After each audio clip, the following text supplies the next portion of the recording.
Hello and welcome to the Discovering Your Heart podcast. My name is Bianca. I'm so thrilled to be here with you, sharing the medicines of amazing thought leaders from around the world who have been on incredible hero and heroine journeys to return back to their heart's desire, call, soul, purpose, dharma, through different stories of trials and tribulations, ups and downs, all arounds, to eventually come into deep aligned devotion to their craft, to their work, and sharing about their beautiful gifts to the world in this moment. Today we're joined by the esteemed Reverend Normandi Ellis, a leading figure in Egyptology for over 3 decades. Not only is she an ordained priestess of Isis and an accomplished scholar, but she's also the author of the spiritual classic Awakening Osiris, among other transformative works, including my own personal favorite, The Union Between Isis and Thoth. With a rich background spanning from English literature to divinity, Normandy's insights have illuminated the path for many others on their spiritual journeys. Let's dive into her profound wisdom. Welcome, Normandi Ellis, to the Discovering Your Heart podcast. I am so honored to be on this call today with Normandi. Normandi has been an amazing guide for myself. She's full of wisdom, and it's just an honor to have you here today. Thank you, Normandi, so much to be here. Thank you. And going with the theme of this podcast, Discovering Your Heart, Normandi, I would love to, on top of the little intro I gave just before, just share a little bit about yourself, maybe where you're at right now. And then we can go deeper into your story of self-discovery. And then, of course, into some of the juicy things that you're up to right now, because, I mean, you're nonstop. You keep going, and there's always new creations happening and that are just the best. So, Normandi, I'll give it to you right now just to share a little bit about yourself. And then we can flow into sharing about your story, your journey, your heroine's journey. Okay, thank you, Bianca. Wow, it seems like things keep unfolding, and I don't even know where to begin to tell you, so I have to start from where I am and go backwards. Perfect. I grew up in Kentucky and lived here for about 25 years, and then moved away various places like Colorado, Idaho, New Orleans, Indiana, and now I've come back to Kentucky, and it just seems like homecoming was time. In the process of all of that, I have been teaching creative writing. That was how I made my living as a young woman. But also in between all of that, I was translating hieroglyphs and had fallen in love with the language. That became my first published book in 1988. And it just, one book followed another, Dreams of Isis, Feasts of Light, just a lot of books that came from, vision quests that I made into Egypt. And so it got more exciting and more exciting. And I just wanted to keep going into Egypt, keep studying Egypt. I was also writing short stories and publishing those, and writing poetry and publishing those. But the Egyptian stuff was what was really, keeping me going. So quick question, that first trip to Egypt, was that just a curiosity as a tourist, or were you already pulled there through this desire to unfold these mysteries deeper? That's a good question. I was already pulled there. Okay. I didn't really fall in love with Egypt on paper, I'll say. Okay, until I ran into an old friend who pointed me to the Book of the Dead and said, "Here, go and read it." And so I did, and it's a very long story, which I'll tell later. But after that, I started translating the Book of the Dead. went to Colorado. I got my master's in creative writing, but it wasn't the short stories that I ended up doing most of the work in. It was the translations. And so I just kept translating that book for about 10 years. And then someone called me and said, do you want to publish a book with me? What about that one you were working on in graduate school? So I said, okay. So that's how that book came about, sort of. Yeah. And you're talking about the Egyptian Book of the Dead, the one that yeah, you the book of the, translated. yeah, the Egyptian Book of the Dead. And so I never really got to Egypt the entire time, the entire 10 years that I was translating the Book of the Dead. I didn't have any money, but I would fall asleep and these things would come to me. They would just come to me. And when I woke up, I would see the whole layout of it in front of me. And I would start writing and writing and writing. And a lot of it happened as I was emerging from the dream state. In fact, a lot of my work does come to me as I'm emerging from the dream state. But this book was very strongly emerging from the dream state. So after we published it, I got a little royalty check. And I said, oh, goody. We're going to go and see my mother-in-law in Greece, and I'll just fly over to Egypt and visit it for the first time. Right? I had already published it. That was kind of hilarious. I saw the plane land. I got off the airplane and just kind of fell on the ground and went, oh, I'm home, I'm home, I'm home. And it was just very emotional, and when I went to on the train toward Dendera and Luxor, I pulled back the curtains near El Cana, and I could see the mountains outside with this very beautiful peach sunrise on the mountain. And it looked just like the sunrise that I had gazed upon the entire time I was writing Awakening Osiris while I was in Colorado. I lived at the foot of the Flatirons. And so it was just really reminiscent, So I thought, oh, I've got to come back. So I just kept going back year after year after year, finding new places, new reasons to go. Yeah. And taking groups and sharing your knowledge. Right. Taking groups, sharing my knowledge. It's been a lovely way to be in the world. Yeah. And weaving those trips with writing as well, guiding people through different writing exercises. And that's what we can see in your one beautiful book that has been a great guide, and for many others through Egypt, invoking the scribes. Right. I loved doing that. Yeah, it was really a lot of fun. Nice. Well, thank you. I mean, as you're speaking, there's a million things popping up in my mind that I want to talk about today. It's just, I don't know. We just need to do many of these podcasts, but one is good for now, and we're going to do as much as we can. So would love to, and we'll go more into detail on all things you said, and even deeper into like the work you're doing today. But would love to just go into, you found this love for Egypt, this love for translating the hieroglyphs, even before you ever arrived in Egypt. And how did you come to that? Were you were born and had this calling, this vision, or were there little angels that came into life, or, what directed your path? Did you have like one or a few specific awakening moments that shifted you? And also maybe share a little bit before, like were you always living a fulfilled life, or were there moments that kind of arrived that helped bring you into a space that was more aligned with your dharma, your authentic, your high self kind of destiny?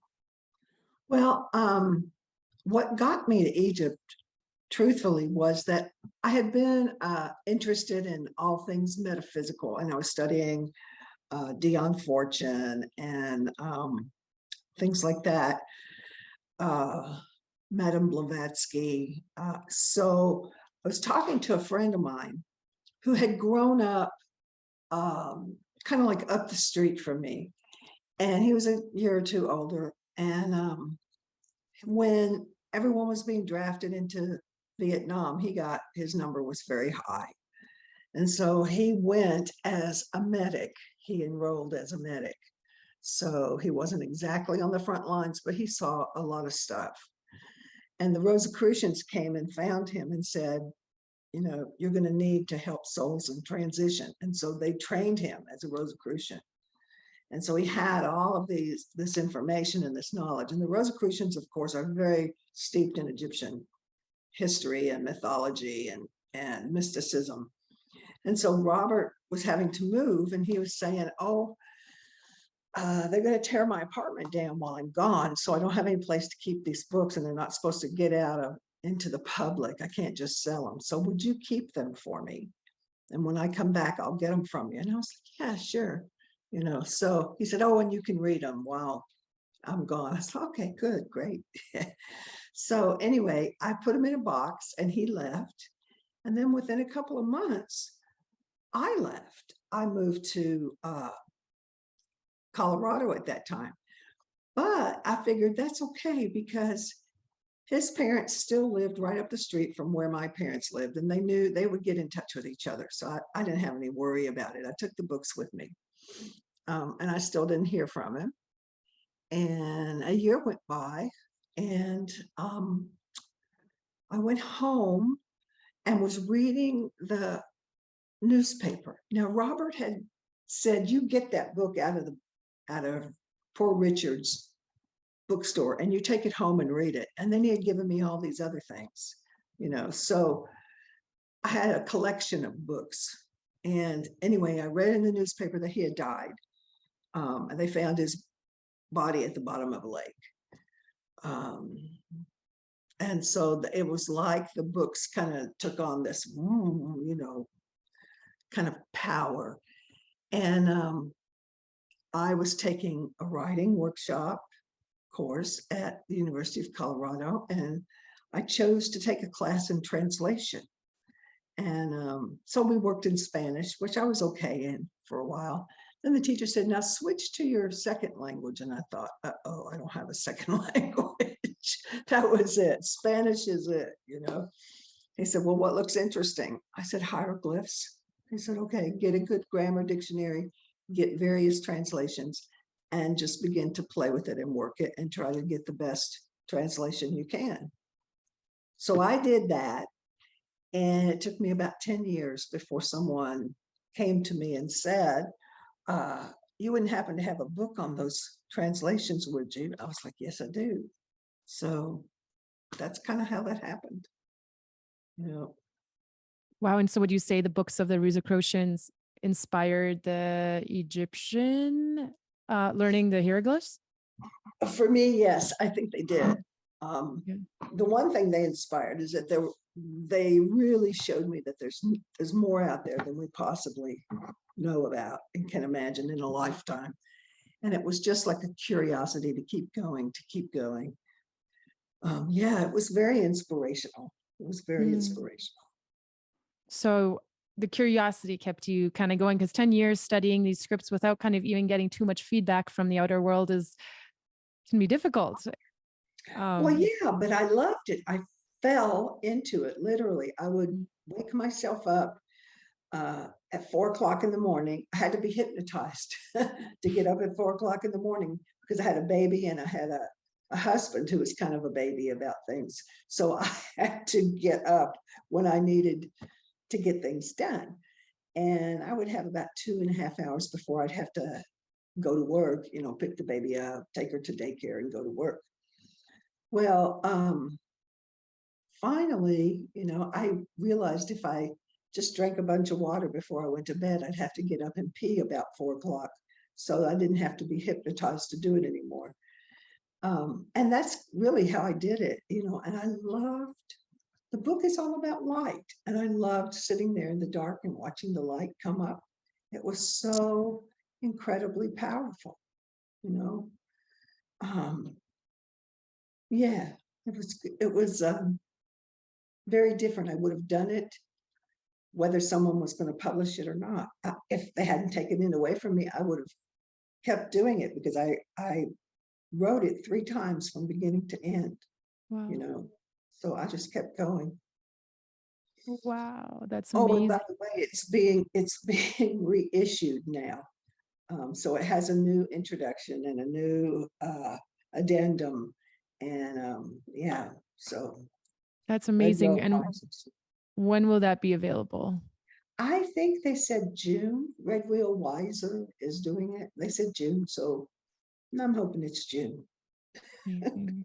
And if you had to call notes this book, I mean, that's a bit of a big task, but just share a little bit about what the Egyptian Book of the Dead is, and maybe also the flavor that you gave it. Of course, it was like the a translation, but maybe just share, because this is a great book.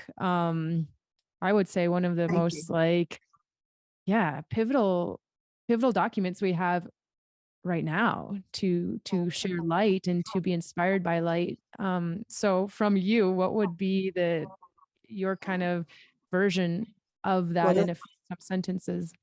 yeah, the first thing is that you have to get rid of the idea of thinking that it's a book of the dead. That's just what people called it. The title of the book is really the Book of Coming Forth by Day. And it's teaching you how to dispel the darkness in your life and bring in the light. That's really, in short, what it's about. And it's better to do it while you're living than after you're dead. It's a lot harder after you're dead.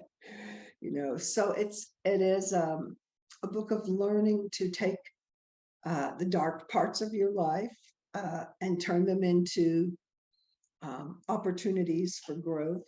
And I would say the operative image is that dung beetle that's pushing the ball above its head. It's a ball of dung, and it's the globe of the sun, and it's a true alchemical transformation of the dung ball into a ball of light, or taking a negative and turning it into something positive and life-giving. And it's really about that.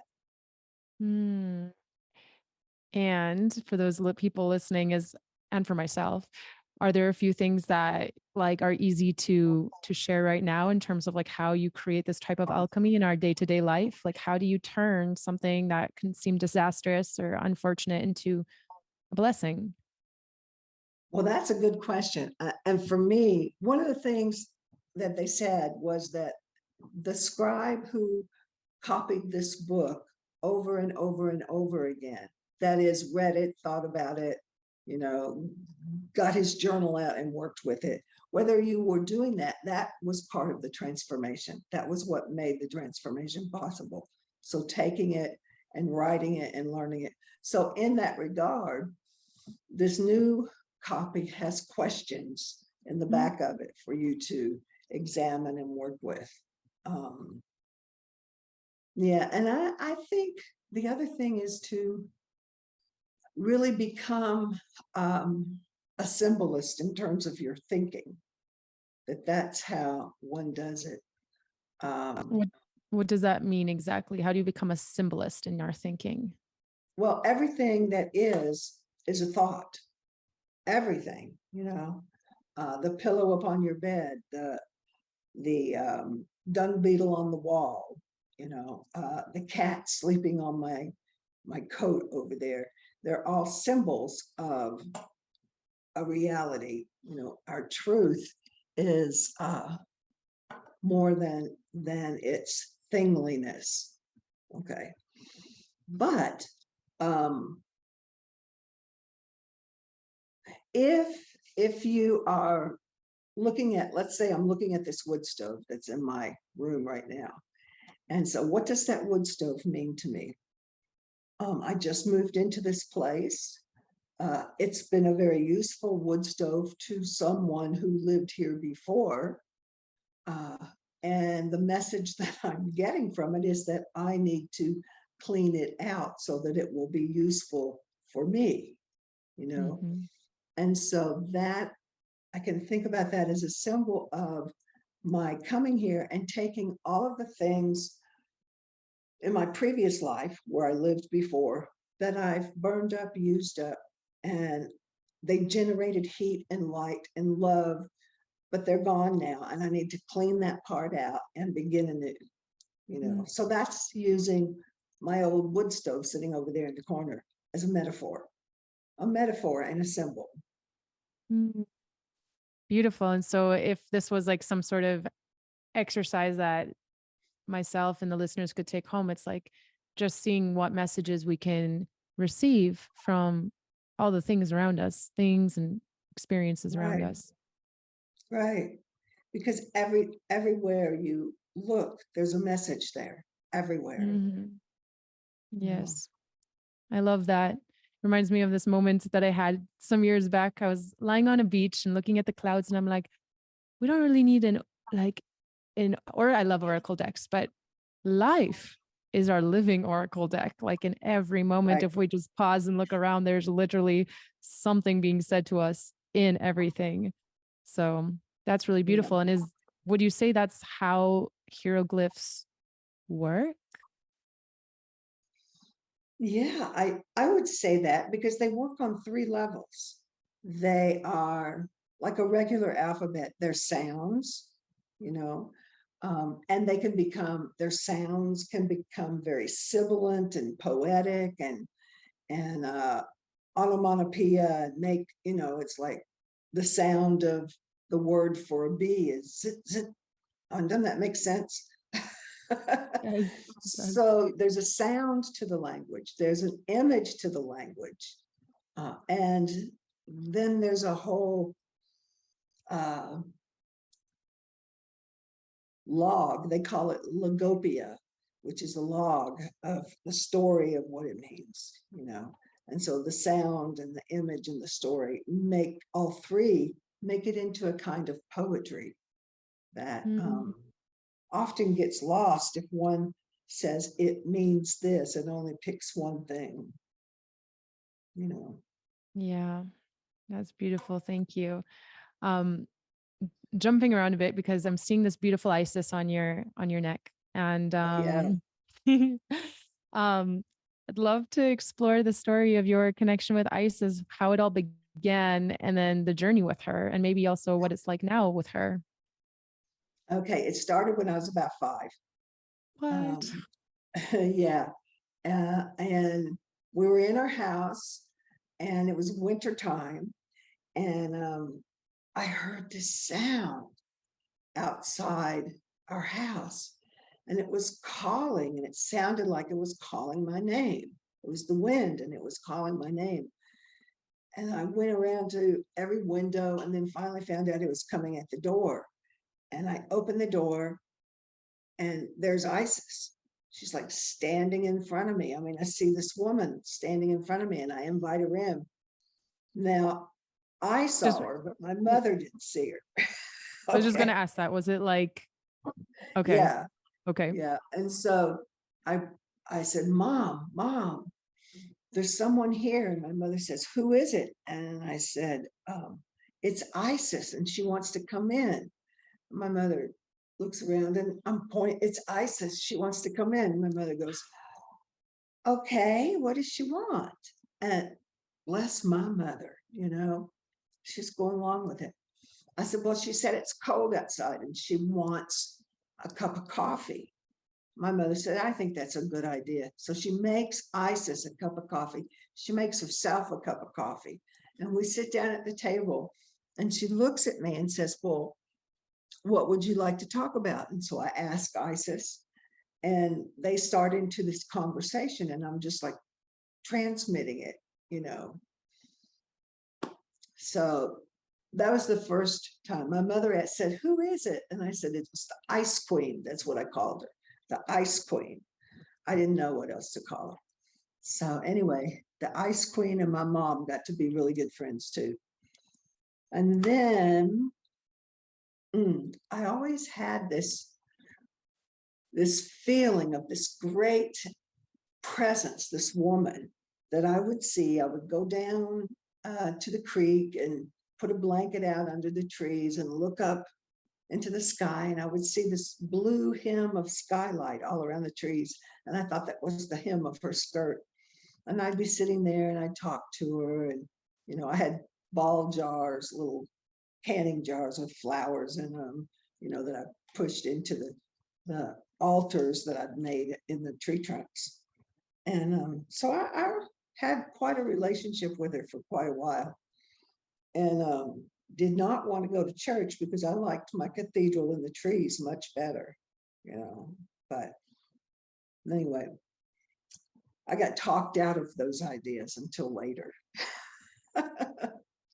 Wow. And then when did it reemerge, and in what way? Well, I had a picture on the wall when I was married. I had a picture on the wall that was one of those old David Roberts pictures of Isis. David Roberts from the Napoleon Bonaparte expedition. He went around Egypt and he, did all these portraits of women and temples. So I had some of those, and I would look at it on the wall and I would say, oh my gosh, you are just so beautiful. And I'd keep staring at her and I'd see her lips go. I think, what is she saying, So I started talking to her and writing her hymns and writing poems. And yeah. Then when it came time, when I was in my master's class, who are you going to translate, Normandi? If you're not translating Padma Pereira, who are you going to translate? Well, I like hieroglyphs. And my teacher said, okay, get yourself some good books that have hieroglyphic translations of the piece you want. Do comparative work and then see what you come up with. So that's how I started doing it. And teaching myself how to read hieroglyphs. So it's fun. Beautiful. And I know that then down the road you started working with Nikki Scully and actually initiating other people to the Order of Isis, and right. And before that, I worked with Jean Houston, and and then Nikki Scully, and initiating people into the Order of Isis. And can you kind of just like give people an idea of what that experience would be like as someone being initiated? Because as a lot of people are connecting to the goddesses of Egypt and other beautiful figures, but what does that mean when they appear? And then how does one actually get initiated to the Order of Isis? Well, I think that the lady invites you, she invites you because you keep looking at her and saying, now, what am I supposed to do with this? What do I feel drawn to do now that I know her? I was teaching people all about different goddesses, and we were telling their stories. Becoming immersed in their stories, I think, is the main way to learn about them.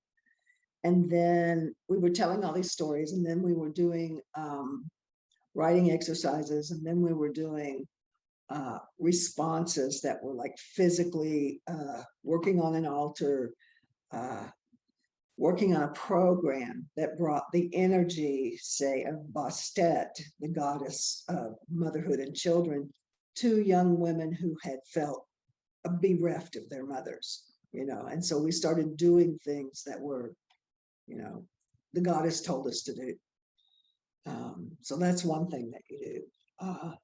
And if you keep doing stuff like that, you will eventually find your way. She's going to take you by the hand and say, do this, So some people become healers. Some people become counselors, but they're all devotees of Isis. Oh, it's so beautiful. And so if someone is feeling this call right now to connect deeper with Isis, or Isis just showing up, let me just share one of the most profound ways that I really connected more deeply with that feeling was reading your book, The Union of Isis and Thoth. That book really changed my life many times over and over again. So by the way, listeners, this is probably my favorite book in the world. So thank you so much for that transmission. But that helped me with tools and inspiration to connect with her, because what I was experiencing, I was then reading in your book, and I'm like, okay, this is real. I'm not hallucinating. And And the figure of Isis, the energy of Isis, or the energy of these other gods and goddesses is a real thing. And the experiences I'm having are real, just maybe in a different vibration, a different dimension. So that book was a really great tool. So yeah, and from what you go ahead. I'd say we were really blessed to have Nikki Scully's very private property where we could build temples all around it to, and altars in every little corner to dedicate to this divine being or that divine being, and we spent weekends doing that. And then we would build on it the next year when we came together. It was quite nice. Yeah, that's amazing. And I love, so this is something I was excited to talk about today. I love ritual. I love magic. And of course, like the ancient Egypt, there was so much around magic, around Heka. Maybe you can talk a little bit about how that was embodied back then and through the stories that we read. And then I would also love if you have some ideas of how people can embody this in their day-to-day more. Like, how do we bring the magic that was so alive during the ancient Egyptian times and like bring it into our daily life and live connected to that divine orchestration that's happening all the time? Right. Well, one thing is that it's just like recognizing the symbols in your life and what they mean. Sidewalk oracles. It's the same thing because you're recognizing that everything that your eye is cast upon is a symbol of something other. If I'm looking at this scarf, and for me, I've known enough about the goddesses that I know this scarf is under the auspices of the goddess Neith, the weaver, the great weaver, and how she dips her scarf into the water and picks up all the things, or she dips her scarf into herself and brings out all the things within the water of herself, the frogs, the little fish, everything, the people, the birds, and so one of the things that I would do is engage myself, and we have had practices where we do a lot of knitting, and knitting, the goddess Neith, her name started with NT. Well, what's that? Knit, and you look at her and she has these knitted or nets of, strands of her cloth that she uses, the knit. And so she builds a life out of these things. So what can I do if I'm knitting? Am I thinking about something? This is like really an interesting magic. Tying knots is really an interesting magic. So if I'm knitting something and I'm thinking about something, I want to make sure that I'm knitting while I'm in a good mood. Because if I'm going to be wearing that scarf, or somebody I love is going to be wearing that scarf, it needs to have the good thoughts and knitted inside it. A lot of times it's not unconscious. Nothing is unconscious, and so you have to sit there, and if you catch yourself doing something like, what was I thinking of? You better pull those stitches out and start over, because you're really knitting your thoughts into the process of becoming this thing. Okay. So you can, I like to have little altars everywhere. That's not an uncommon practice where I will have a little altar that is in the kitchen. That's the goddess Bast, and have little cat salt and pepper shakers, and so it's like, here, kitty, kitty, kitty, kitty, here, kitty, kitty, kitty, and I'm nurturing as I'm cooking, and I'm thinking about Bast, so I might have a candle. Candles are good to have in your kitchen, by the way, because if you're cutting onions up, it takes up the smell. So, right, you got to have a candle burning in your kitchen. You just have little altars everywhere. Following the full moon we have a full moon coming up here in Aquarius. I believe it's the 5th of February. And I do a lot of full moon rituals. So that's a great time for me to do a goddess ritual and cast out what I no longer need and call in what I want, what I would like to embody, you know. So that's coming up on Sunday. And I have a little prayer urn that's in the shape of a frog, and my little Heka, sort of, or Heket. And so I write my desires, pro and con, on sheets of paper, roll them up and put them in the fire, you know, and they burn and the smoke goes up, you know, and it's taken to Isis. And it's very good. I like it. I like doing rituals like that. Yeah. If you can find multiple women to do rituals with, that's always good too. But if you can't, you can always do them yourself. Yeah. What would you say is this magic that happens when women gather? Because there's definitely something to that. Oh my goodness. I think it's like a goddess party, you know. I mean, everybody brings their own kind of energy. Some women will come and have very much frog medicine about them, and some women will come and they'll have very much serpent medicine, snake medicine about them. Some women will come and they will have Anubis or dog medicine, cat medicine, but they're all necessary, you know, and they're all part of the divine mother's needs. Some of them will come and they'll say, well, I don't have any animal medicine that I'm bringing. I just have seeds. Well, that's a wonderful type of medicine, you know. So I like to create little altars that are everybody's image, you know, and put the altars together. Singing songs that we know in common, or learning some that we don't know. Holding hands, knowing that every time you hold someone's hand, we're all still just bundles of thought and water and atoms holding hands with each other. It's like, it's kind of magical already. I think the energy builds the great magic, and it always comes from the heart. The heart is what builds all that energy and takes it out into the world. Yeah. Beautiful. I love that. And was there anything said from the text about the heart being kind of this compass, or the place where it all starts from? I mean, I personally believe that. I mean, discovering your heart, that's been my own journey.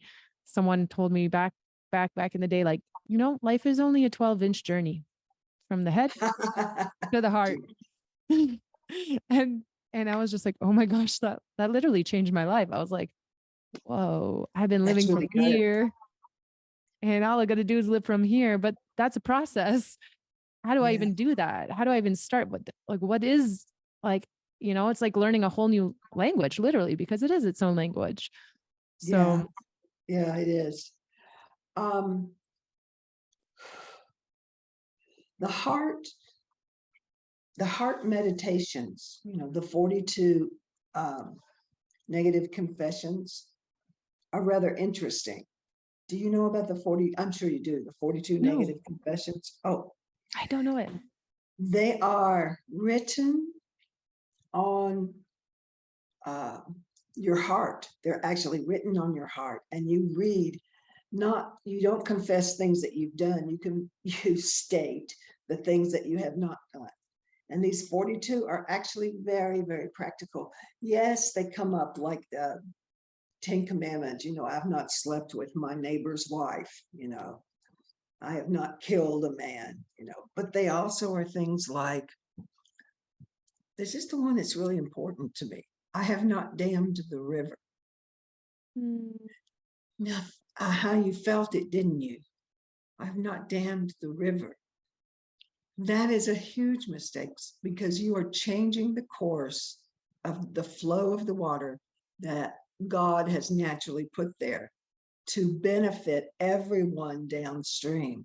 And if you try to divert the water for whatever purpose, you're stealing from other people, you know, and you're causing pollution. They dammed the Nile in Egypt, and they said they did it to create more hydroelectric energy. And that's great, but most of the hydroelectric energy that they create is to make fertilizer to replace the fertile land that was lost when they built the dam. I mean, it's crazy. You know, things like I have not. Where do these 42 things come They from? they come from the Book of the Dead. They come from the Book of the Dead, and you can read these in well, there's mentions of them in my book, Imagining the World into Existence. There's mentions of them in there, and there's mentions of them in Invoking the Scribes, because we write our own confessions. But I think that is, you know, we don't often think of those little minor errors, like damming the river, like, well, blaspheming someone else's God. That's a no-no, you know. Yeah, they're very interesting. So studying those is studying how you weigh your heart. We do this ritual of clearing the heart when we do our temple work, and we look into each other's eyes and we say, I vow to you constant speech, compassionate action, and purity of heart. So, you know, it's like, so what I say to you is good, what I feel for you is good, what I do for you is good. Conscious speech, compassionate action, and purity of heart. And those are the three things. It's beautiful. Yeah. Thank you for sharing that. Yeah, it's definitely, I guess, like in the day and age we're living in, it's like sometimes we take it for granted a little bit, you know, just like being connected to our own intuition and our heart. There's a lot of people out there that are calling for the guidance right now to connect back to this source of wisdom and all knowing. Right. It was it's definitely not the wrapping up, but I did want to maybe with that say, like, I know you work with people and support them on their journeys. If someone wanted to work together or receive a session from you or do some sort of trip, I know you take people to Egypt as well, like maybe Right.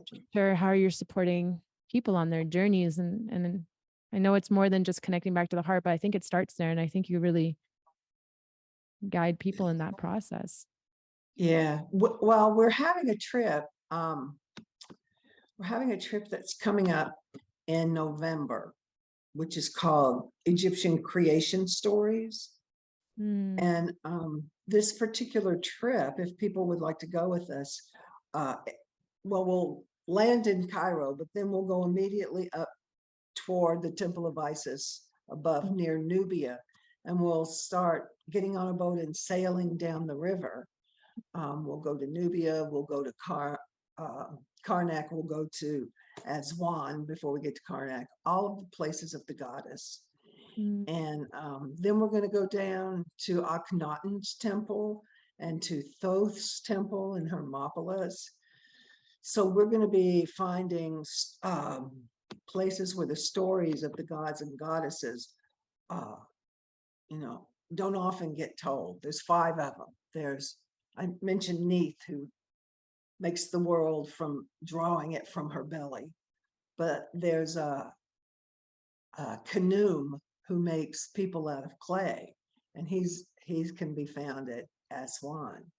And there's Thoth, who has a cauldron that he stirs, and he says this magical, this heka over it, of numerologically, he says, first I was 1, then I was 2, then I was 4, then I was 8, and then I was 1 again.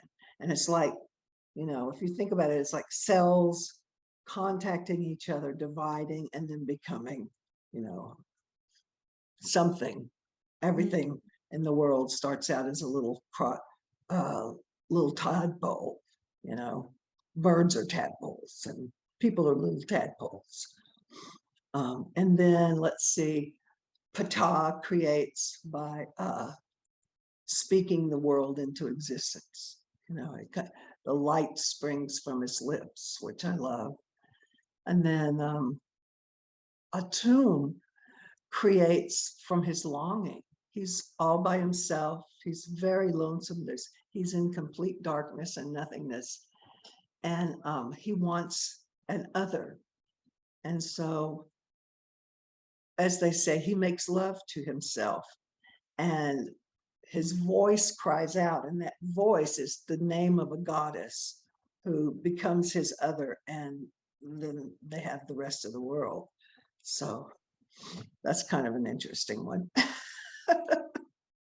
Beautiful. And so taking that journey with the creation stories, and I'm sure is incredibly powerful.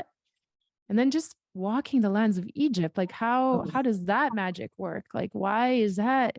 I mean, every single person I've talked to with that's going there with the, intention of really, let's say, remembering or have been called there, like something happens. How do you even talk about that or explain that? For me, in my opinion, I will say that I think it happens because all of those stories, all of that history of life and magic is embedded inside the sand itself, in the crystalline structure of it. We send crystals up into space and they send back messages to us. If we have our thoughts and we're in the earth and we send them down, they come back to us, And I think that's how it happens, that, the statues, like the statue of Sekhmet that's made out of granite. Well, granite is a volcanic stone, and it's got a crystalline structure in it. And all the prayers that have ever been said in front of her, she knows our longing, yeah, so I think that's why it works. Yeah, what a journey. Wow. Thank you. It's kind of, I get caught up in this idea of quantum mechanics, that any two things that have ever been connected to each other at any point in any time continue to stay connected to each other, no matter how far apart they are. So at some point, the molecules in my body must have been connected to ancient Egypt, and that's why it stays there. Just my opinion. And then when you walk there, it's almost like it gets activated again or remembered. I'm like, yeah. Amazing. Well, if those people who are watching this right now, or you can find all of the information to go on this trip with Normandi in the description below. I'm sure it's like a trip of a lifetime. I feel like I've lived some of these just like through reading your books, and it's definitely a dream of mine to journey in Egypt with you. I know that's in our cards coming up soon. Love it. We will do it. And yeah, I know we've been kind of all over the place. I don't know if you're inspired to do this, but you said you've been writing as the picture of Isis was speaking to. It started activating the writing of some hymns and songs to her. I have a feeling a lot of people watching this are big Isis devotees, and would probably really appreciate maybe just a few words that, I mean, maybe they come now from you if you want, or one of your favorite hymns that you've written to her, if you want to share that or not. But that just was felt inspired to bring up right now? One of my, I've got two favorite hymns. One that appears in Awakening Osiris, but it's actually a hymn to Hathor. But I like it a lot.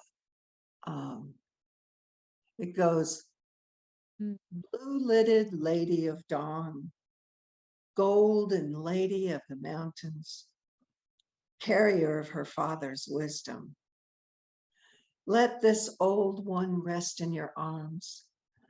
Let us look last on love's face, breathing love's breath. We live in light 1,000,000 years. The sun rises or sets now, it matters not. There is ecstasy in death and certainty in life. There are gods in the body of gods.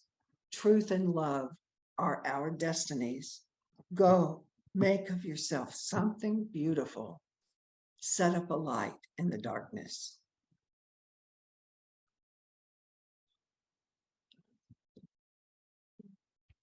Thank you.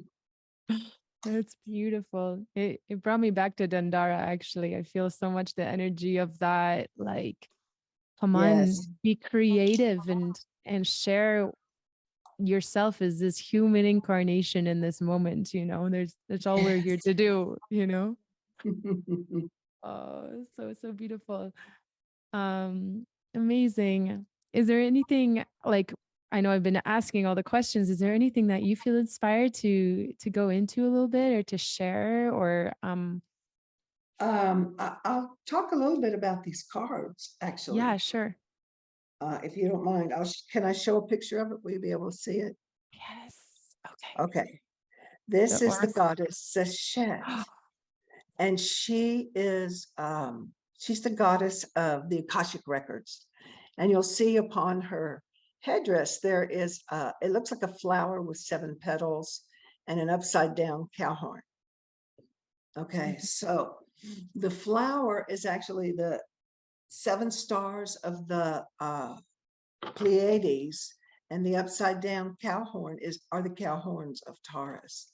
And so she's an astrological goddess, a prognosticator. I love prognosticators. And so I came up with 70 flowers, 70 cards, 10 for each one of the stars, to give us some insight into the meaning. And then I did a meditation on each card, and then each card has 9 layers of meaning in it. So it's in a book called, what is that book called? Hieroglyphs, words of magic. Yes, Hieroglyphic Words of Power. Thank Words you. of power. Right. Okay, so I usually take these cards and don't try to use them as predictive. I try to use them as conversational, just the same kind of conversation that my mama and Isis were having when they were sitting there having coffee together, you know? And so I ask a question, you know, like, okay, what is the most important thing that I have forgotten to say during this webcast and I need to point out? Okay, so that would be, oh, okay. So I got Anpu, which is the name of Anubis. And Anubis was a child of Isis. Well, he was a child of Osiris, raised by Isis. And Horus was a child of Isis, but he is considered Horus's brother. And he takes care of the underworld, and Horus takes care of the hero's journey, you know, in the light. Both of these brothers are absolutely necessary. And not to be afraid of moving into the darkness. A lot of times people will say, I don't want to go into the dark, you know, I'm feeling depressed. I need something that's going to bring me back up. You know, how are you going to work with your life if you can't look at the dark parts of it, if you can't say, okay, that's something that's happened. Isis went through a lot of BS on her journey. You know, she had tried to hide her inside a storage room and spin straw into gold, and she had people hiss at her because she was ugly at one point, because she was bedraggled, and you know, her husband died and was taken away from her. She thought she could bring him back together, but she couldn't. So she went through a lot of dark stuff.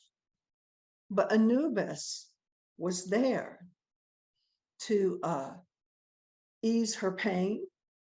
And, you know, it's interesting to me that they talk about Isis being the star goddess of Sopdet, of Sirius.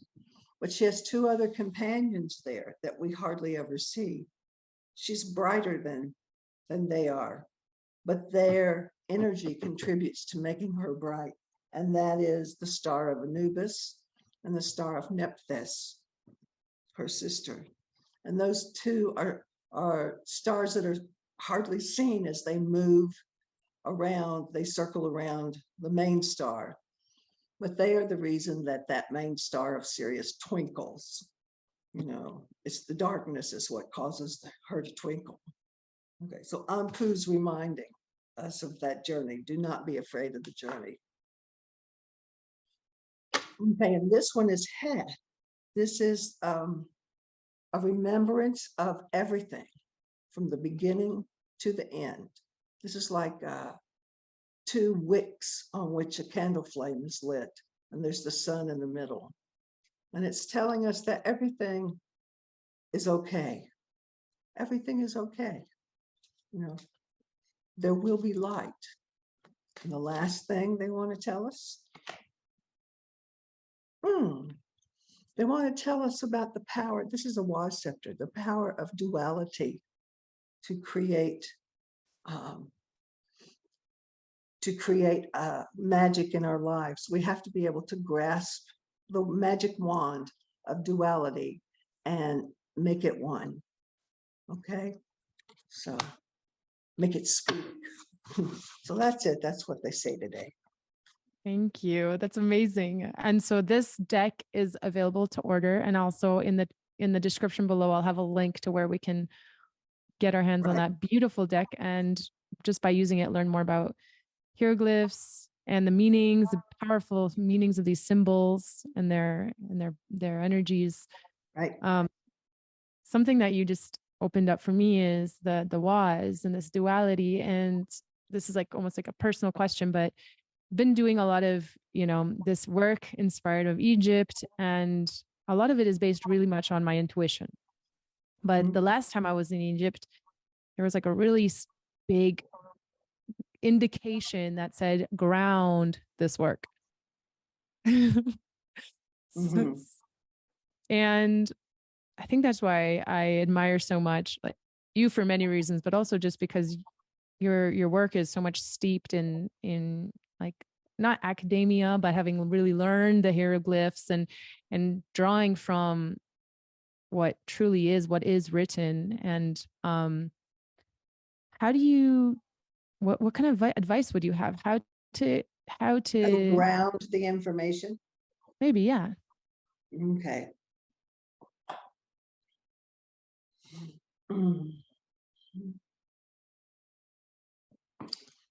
Well, when I ask that question, the thing that comes to me is to plant seeds.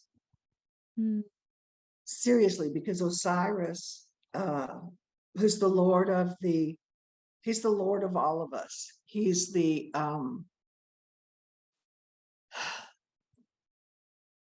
he's like the Jesus, we'll say, you know. He knows as above, so below, as within, so without.